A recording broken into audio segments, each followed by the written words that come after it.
What if I told you that one of the best building materials on Earth is basically mud? And not just any mud. Mud that can last for centuries, regulate humidity, resist fire, and make your house feel like a soft hug. Today, we're talking about my favorite, cob construction. It's dirt cheap, low carbon, gorgeous, and way more sturdy than it sounds. Cob is also referred to as monolithic adobe. This is a test block that I made from the soil out in Washington. And in areas that have the right kind of dirt, really all you need is some of that local soil, water, and straw. That's it. There's no mystery ingredients, and the secret sauce is a lot of hard work. Traditionally, you mix cob by stomping it like grapes, and then pile it up in thick layers to form walls. So it's more like sculpting a house than assembling one. And that lets it take on some really gorgeous, smooth, and sculptural forms. So let's look at photos from two very different projects. First, let's look at the Cobbage House by Hudson Architects. It looks very much just like a normal modern house, with the exception of having some really deep windows. You can see the little cutout in the wall through here that shows you what the wall is made of. So you can make a very normal looking house out of cob. Next, we're going to check out this project by Tiny Farm Lab. Totally different. This is possibly what you think about when you hear natural building. But the play between the wood and the clay and how light moves across its sculpted surfaces, it's just really nice. I would love to spend some time in here. I do want to throw in a little caution here. Be careful if you're looking online for inspiration photos. I've seen a lot of AI cob pictures, mostly on Pinterest, and they wouldn't even be buildable. So just be aware of what's realistic. AI doesn't know a thing about cob or constructability. Cob has been used for thousands of years, from England to Yemen to Morocco, and many of those buildings are still standing, which is impressive considering they were made of the same stuff that sticks to your boots. So why isn't everyone building with cob today? Well, it started falling out of favor after industrialization, when materials like bricks became more widely available to everyone. And today, most material and construction methods rely a lot on the companies behind specific materials doing a lot of testing to get it approved. Dirt doesn't have that kind of financial backing. So it took a lot of time and effort on the part of natural building enthusiasts to get cob accepted in a code. Cob gets lumped into the alternative building category, so it's celebrated for being a natural, good for the earth material. But it actually has some serious performance benefits too. First is thermal mass. Cob walls are thick, often 18 to 24 inches. During the day they absorb heat, and at night they slowly release it.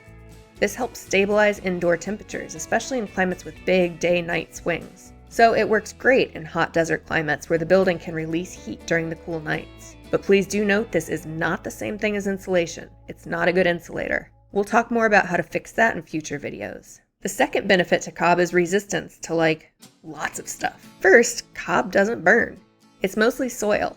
And the small amount of straw embedded in the clay doesn't have any oxygen, so it just sits there quietly not being on fire, which is ideal in fire country, where I'm at. It's also really good for resisting sound. Thick earthen walls are great at absorbing sound. Your house becomes like a library, the perfect place to ignore the chaos of the outside world. Additionally, that mass is perfect if you're worried about safety. You're going to be surrounded by 18 inches of earth on all sides of you. Whether you're worried about shrapnel from hurricane-force winds or a stray bullet, you're going to have a lot of protection around you.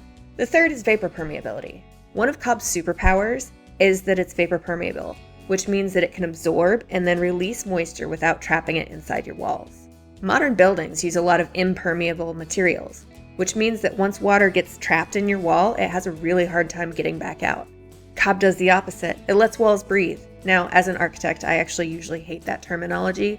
We're not talking about air moving through your walls here, but water vapor is another matter. Having a wall that can dry out easily means that mold isn't going to develop inside your walls.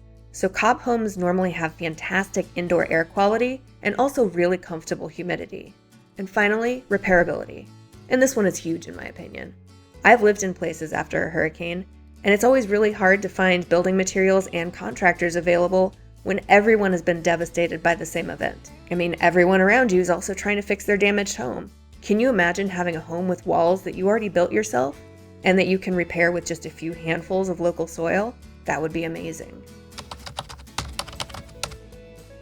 So we're not going to get super into the weeds here today. I've got a lot of videos that I want to make about cob building details, and you're going to get to see me build some stuff.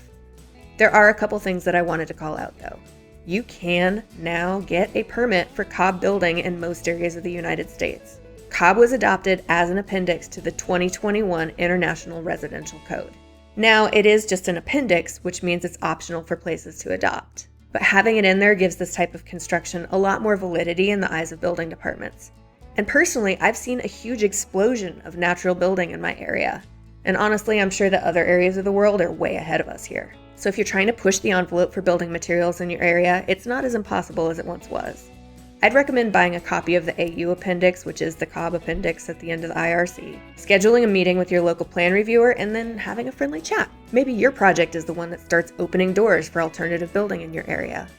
And as for actual building plans, well, I'm going to make a whole series of videos that talks about foundations, roofs, reinforcing for lateral forces, and insulation. So subscribe if you'd like to dive deeper. Is cob right for you? So cob is really time and labor intensive. This is not a fast project. It's amazing for small buildings, studios, and homes with flexible timelines, not for huge houses. Cob is best suited to owner builds or community builds. Since it is so labor intensive, there's not going to be a lot of contractors who are excited about building this way. But lots of people do find it much easier and simpler than framing. So if you're up for some hard work, this is something you can do. And cob is not a great insulator. It does have great thermal mass like we've discussed. But if you're in a really cold area, you're going to have to add some extra insulation to your walls. We'll get into that in future videos. If you're in a super cold area, you might want to consider straw bale building instead. It might be a better fit for you. But if you do like using natural materials that you can find locally, sculpting fun shapes with your own hands, and working hard to build your own home, then cob might be your jam. So that's cob. Proof that the future of building might look a whole lot like the past. If you enjoyed this video, hit like, subscribe, and let me know what natural building system you'd like to dig into next. I'm a huge fan of straw bale, straw clay, and earth bags, so stick around for those. Until then, stay grounded.